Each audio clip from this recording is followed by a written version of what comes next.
नमस्कार, GK news मराठीमध्ये आपलं सर्वांचं स्वागत। तुम्ही पाहत आहात जीके न्यूज मराठी।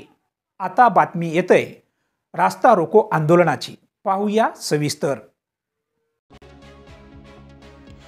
नांदेडमध्ये शेतकऱ्यांच्या विविध मागण्या घेऊन शेतकरी आक्रमक झालेले पाहायला मिळाले असून शेतकऱ्यांची कर्जमाफी हा महत्त्वाचा मुद्दा घेऊन शेतकरी आज रस्त्यावर उतरलाय।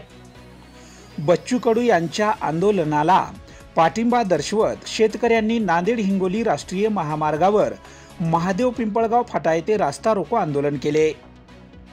कर्जमाफी, शेतीमालाला हमी भाव आणि रोजगार हमी योजनेअंतर्गत शेतीचे काम या महत्त्वाच्या मागण्यांसाठी शेतकरी आक्रमक झालेत। या रास्ता रोको आंदोलनामुळे तब्बल 2 तासापासून महामार्ग ठप्प झाला होता। वाहनाच्या लांबच लांब रांगा लागल्या होत्या। शेतकऱ्यांनी थेट इशारा दिलाय की 2 ऑक्टोबर पर्यंत कर्जमाफी न झाल्यास मंत्रालयावर मोर्चा काढण्यात येईल असा इशारा या संतप्त झालेल्या शेतकऱ्यांनी आता दिलाय।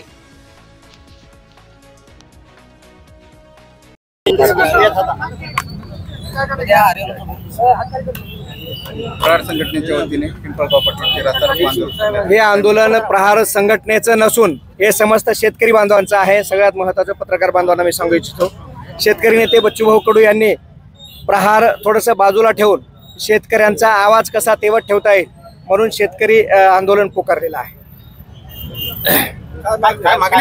मागण्या शेतकऱ्यांच्या 7/12 कोरा करा ही मागणी आपणही सगळ्यांनी बघितलेला आहे। आपल्याकडे कदाचित मागच्या बातम्या आहेत।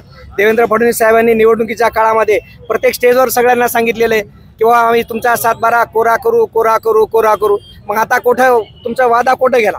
म्हणून हे वादा जिवंत ठेवण्यासाठी त्यांच्या लक्षात त्यांची मेमरी मला वाटतं थोडीशी शेतकऱ्याच्या बाबतीत ढिली झालेली आहे।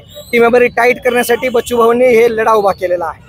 आणि समस्त शेतकरी बांधव या ठिकाणी वेगवेगळ्या पक्षाचे लोक आहेत, भाजपासहित पक्ष लोक आहेत, त्यांच्या सत्ताधाऱ्याचे लोक आहेत, शिंदे गट असेल, भाजप असेल, अजितदादा असतील, राष्ट्रवादी काँग्रेस असेल, शरद पवार गट असेल, सगळ्याच गटातले लोक, शेतकरी संघटना असेल, विविध पक्ष असतील, सगळ्याच लोकांचे इथे या ठिकाणी समावेश।